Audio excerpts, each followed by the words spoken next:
बेलापुर नाम के गांव में माया नाम की एक लड़की अपनी माँ रमा और पिता सुरेश के साथ रहती थी। माया का परिवार बहुत गरीब था। उसके माता पिता मजदूरी का काम करते थे। बड़ी मुश्किलों से उनके घर का खर्चा जैसे तैसे निकाल पाते थे।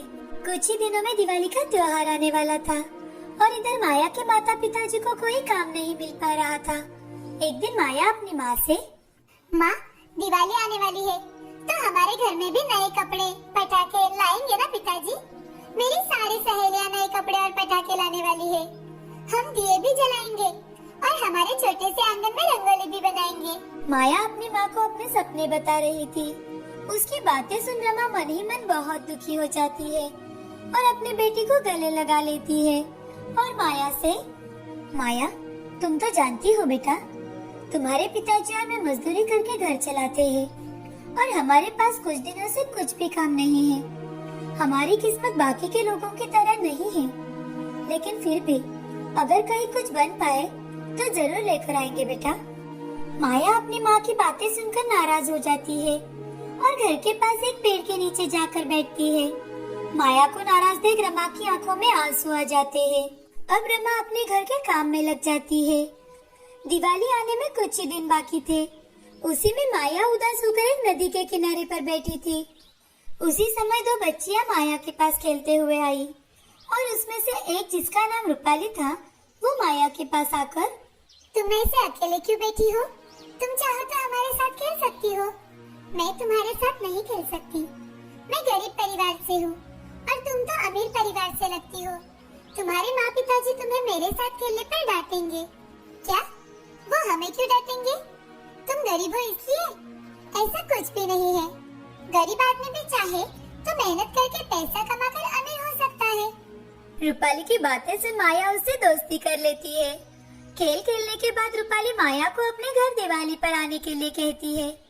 यह बात सुनकर माया बहुत खुश हो जाती है और घर पहुंचते ही माया माँ को रूपाली के बारे में बताती है। माँ, मुझे रूपाली ने अपने घर दिवाली के लिए बुलाया है, तो मैं जा सकती हूँ ना? बेटा, हम गरीब लोग हैं।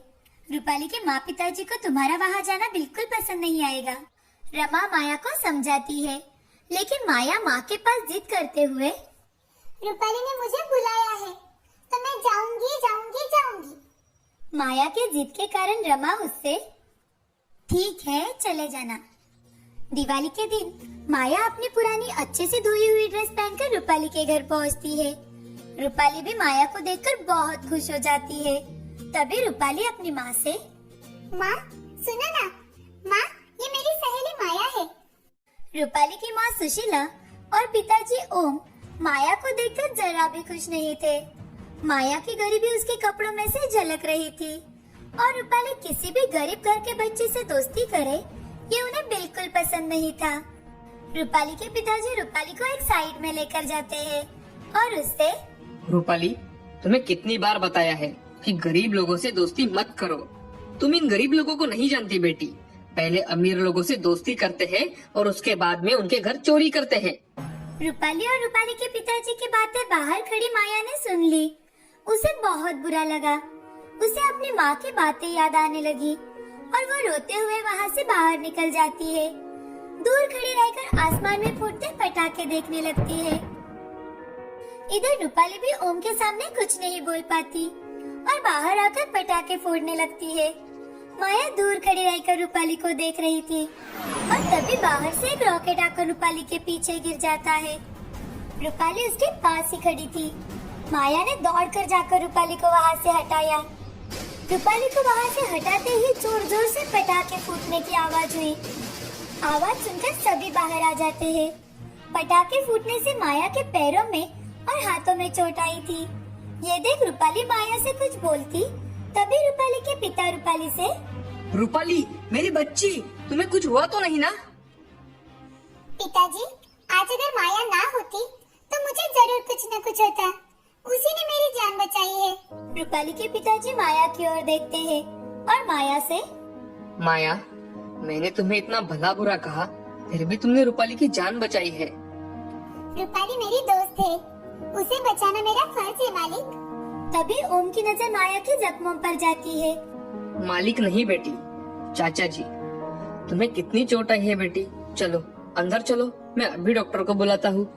बेटी माया, मुझे माफ कर दो, मैंने तुम्हें गलत समझा। ओम को अपनी सोच और गलती का पछतावा होता है। अब रूपाली के माँ पिताजी मिलकर माया को बहुत सारी मिठाइयाँ और नए कपड़े दिलवाते हैं। माया उसे देखकर बहुत खुश हो जाती है और घर चली जाती है। घर जाकर देखती है तो उसकी माँ उदास बैठी कुछ सोच रही थी। तभी माया अपनी माँ के पास जाकर, माँ, पिताजी, देखो तो ओम चाचा जी ने हमें कितनी सारी मिठाई और नए कपड़े दिलवाए हैं। माया की माँ माया को खुश देखकर बहुत खुश हो जाती है, लेकिन माया के हाथ और पैरों में लगी पट्टी देखकर परेशान होकर उससे पूछती है, अरे बेटी, ये क्या हो गया तुम्हें? माया सारी घटी घटनाएं माँ को बताती है कि कैसे रूपाली को बचाते बचाते उसे चोट लग गई। उसी वक्त रूपाली अपने माता पिताजी को लेकर माया के घर पहुंच जाती है। उन्हें उसके घर आते देख माया की माँ और पिताजी, मालिक, आप हमारे घर? सुरेश, तुम्हारी बेटी बहुत बहादुर है और ईमानदार भी। उसने आज मेरी बेटी रूपाली की जान बचाई है। सुरेश, मैं चाहता हूँ आज तुम सब हमारे साथ दिवाली मनाओ। रमा ने माया को गले लगा लिया। ये उनकी पहली दिवाली थी कि उनके घर में मिठाइयाँ, तोहफे और नए कपड़े आए थे। उन सब ने नए कपड़े पहनकर रूपाली के परिवार के साथ मिलकर दिवाली मनाई।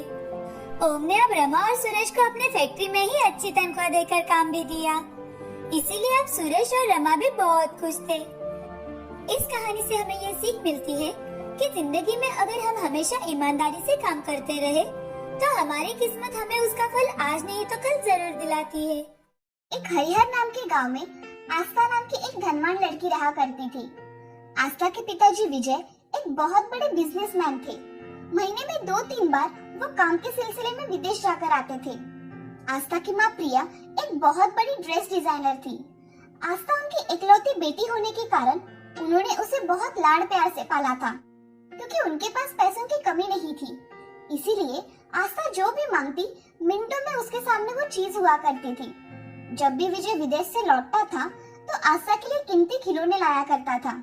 ये देख आस्था बहुत खुश हुआ करती थी। प्रिया भी लेटेस्ट डिजाइन के कपड़े बनवाती थी। एक दिन प्रिया आस्था से, ये लो आस्था, नया ड्रेस, कैसा है जरा पहनकर बताओ। मम्मी, ये ड्रेस तो बहुत ही अच्छा है, थैंक यू।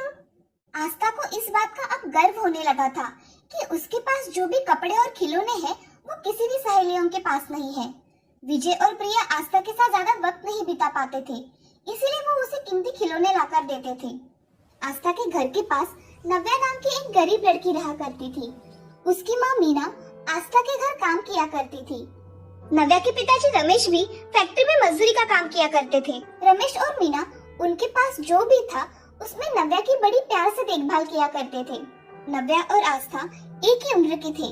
जब नव्या अपने माँ के साथ आस्था के घर जाती थी तब आस्था उसे खिलौने दिखाती थी। जानती हो, ये ड्रेस मेरी मम्मी ने मेरे लिए खास करके बनवाया है और ऐसा ड्रेस किसी के पास नहीं है। और ये खिलौना मेरे पापा ने इंग्लैंड से लाया हुआ है। तुम तो ऐसे खिलौनों के बारे में सपनों में भी नहीं सोच सकती। तुम्हारे ड्रेस तो देखो कैसे है। आस्था हमेशा नव्या को नीचे दिखाती थी और दूसरों का हमेशा मजाक उड़ाती थी। आस्था बहुत सारे ड्रेस 1-2 बार पहनती और डाल दिया करती थी। प्रिया उन ड्रेस को लेकर घर के काम वाली को दिया करती थी। नव्या अपने स्कूल के दोस्तों को हमेशा किसी न किसी तरह से मदद कर दिया करती थी। नव्या के स्कूल में सब उसके दोस्त थे और आस्था स्कूल में अपनी महंगी गाड़ियाँ और खिलौने बच्चों को दिखाने के लिए लेकर जाती थी। उसके खिलौने देख बच्चे उसे घेरा करते थे, मगर मन ही मन उसे कोसते रहते थे। एक दिन आस्था अपनी माँ प्रिया से, मम्मी, अगले हफ्ते मेरा बर्थडे है, आप मुझे क्या गिफ्ट देने वाले हो? अरे हाँ, मैं तो मेरा बच्ची का बर्थडे भूल ही गई थी।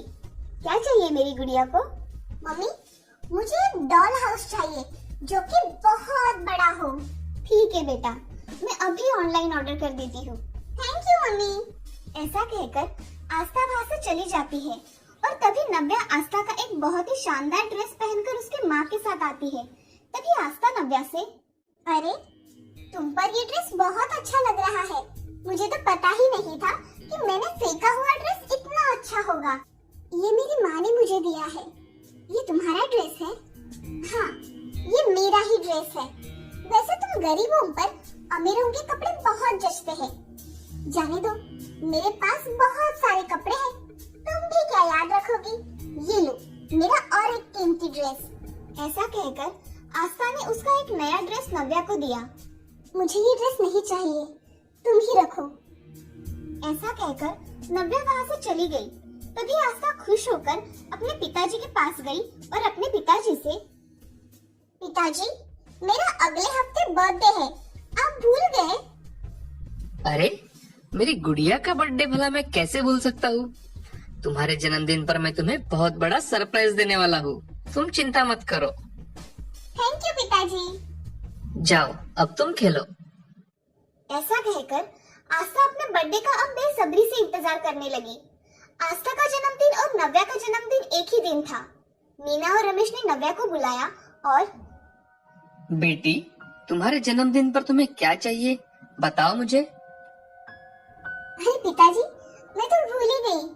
पिताजी, मेरे चप्पल बहुत खराब हो गए हैं, मुझे नए चप्पल दिला दो ना। तो ठीक है, मेरी बिटिया को हम नई चप्पल खरीदेंगे। नव्या भी अब उसके जन्मदिन का बड़े बेताबी से इंतजार करने लगी। आस्था ने पूरी क्लास में बता दिया था कि उसके बर्थडे पर उसके पिताजी उसे सरप्राइज गिफ्ट देने वाले हैं और सबको बर्थडे पार्टी के लिए इनवाइट किया। मगर नव्या ने अपनी सहेलियों को और दोस्तों को अपने बर्थडे के बारे में नहीं बताया। इतवार के दिन रमेश और मीना ने सुबह उठकर नव्या को उठाया और उसे जन्मदिन की ढेर सारी शुभकामनाएं दी। मीना ने उसे नहलाकर उसे नया ड्रेस पहनने के लिए दिया। रमेश ने भी नव्या को नई चप्पल लाकर दी। ये देख नव्या बहुत खुश हो गई। नव्या अपने माँ पिताजी से, माँ, पिताजी, आप दोनों का बहुत बहुत धन्यवाद। तभी रमेश और मीना नव्या के साथ मंदिर में भगवान के दर्शन करने के लिए गए और दूसरी ओर आस्था के पिताजी विजय को किसी अर्जेंट काम से लंदन जाना पड़ा। सुबह ही विजय ने आस्था को फोन किया, हैप्पी बर्थडे माय प्रिंसेस। बेटा, मुझे कुछ अर्जेंट काम के सिलसिले में लंदन आना पड़ा। मैं जल्द ही वापस आ जाऊंगा। थैंक यू पिताजी। ऐसा कहकर आस्था अपने कमरे से बाहर आई तो आस्था अपनी माँ को आवाज लगाती है, मम्मी, मम्मी, कहाँ हो? उसकी आवाज सुन घर की नौकरानी ने एक ड्रेस उसके हाथ में दिया और कहा, बेटी आस्था, तुम्हारी माँ ने तुम्हें आज ये ड्रेस पहनने के लिए दिया है। जन्मदिन की ढेर सारी शुभकामनाएं। धन्यवाद चाची। मम्मी कहाँ है? बेटी, माँ को सुबह ही अर्जेंट काम की वजह से बाहर जाना पड़ा। तुम नहाकर तैयार हो जाओ। जी। आस्था जा रही थी तभी फिर से फोन बजा। आस्था ने जल्दी जाकर फोन उठाया तो प्रिया फोन पर बात कर रही थी। Happy birthday princess. मेरी बच्ची, मैं आज सुबह अर्जेंट काम होने की वजह से ऑफिस आई हूँ। मैं शाम तक घर आ जाऊंगी, तुम तैयारी करके रखना। ठीक है मम्मी। ऐसा कहकर आस्था ने फोन रख दिया और अपने कमरे में जाकर रोने लगी। उसे आज बहुत बुरा लगा। शाम को आस्था का घर बर्थडे पार्टी के लिए सजाया गया। उसके लिए वहाँ बहुत सारे तोहफे रख दिए गए। हॉल के बीचों बीच एक बहुत बड़ा केक रखा हुआ था। बच्चों को खाने के लिए अलग अलग तरह के पकवान, स्नैक्स, स्वीट तथा आइसक्रीम भी रखा हुआ था। तभी आस्था वहाँ नया ड्रेस पहनकर आई और उसके सारे दोस्तों ने उसको जन्मदिन की शुभकामनाएं दी। थोड़ी देर बाद आस्था अपनी माँ का इंतजार करने लगी, मगर प्रिया जल्दी नहीं आई। आस्था के सारे दोस्त वेट करके थक गए।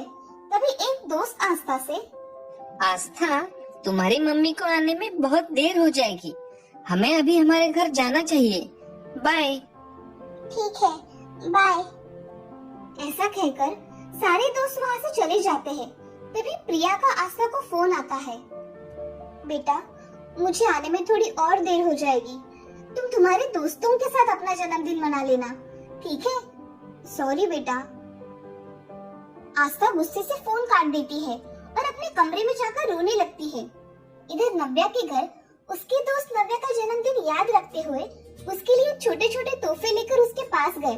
तभी मीना ने सभी बच्चों के लिए बिरयानी और खीर बनाई थी। मीना ने खुद के हाथों से नव्या के लिए केक बनाया था। थोड़ी देर बाद नव्या और मीना आस्था के घर बर्थडे की बधाई देने के लिए गए। वहाँ पर जाते ही आस्था कहीं नहीं दिखी तो नव्या उसके कमरे में चली गई तो आस्था वहाँ रो रही थी। ये देख नव्या, क्या हुआ आस्था, तुम ऐसे रो क्यों रही हो? तब आस्था ने नव्या को जो कुछ हुआ वो सब बताया। वो सुन नव्या आस्था से, आस्था, मेरा भी जन्मदिन आज ही है, इसलिए मैं तुम्हें चॉकलेट देने आई थी।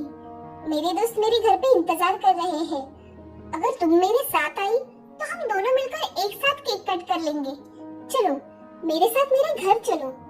नव्या, मैंने तुम्हें बहुत भला बुरा कहा, मगर तुम हमेशा मेरे साथ अच्छा व्यवहार करती हो। मैंने हमेशा तुम्हारी गरीबी का मजाक उड़ाया, मगर तुमने मुझे एक शब्द भी नहीं कहा। तुम आज सबसे खुशनसीब लड़की हो जिसके पास उसके बर्थडे के दिन उसके माँ पिताजी है। आस्था रोने लगी। तभी मीना आस्था से, आस्था बिटिया उठो, चलो बर्थडे के दिन ऐसे रोते नहीं है बेटा। चलो हमारे घर, हम सब मिलकर तुम्हारा बर्थडे अच्छी तरह से मनाएंगे। अब नव्या के घर में आस्था और नव्या ने अपने अपने बर्थडे का केक काटा और उन्होंने अपना जन्मदिन खुशी खुशी मनाया। उस दिन से नव्या और आस्था पक्की सहेलियां बन गई और आस्था के स्वभाव में हुआ बदलाव देख नव्या भी बहुत खुश थी। इस कहानी से हमें ये सीख मिलती है कि कभी भी किसी के साथ ऊंच नीच भेदभाव नहीं करना चाहिए और अपने लोगों के साथ खुशी खुशी रहना चाहिए।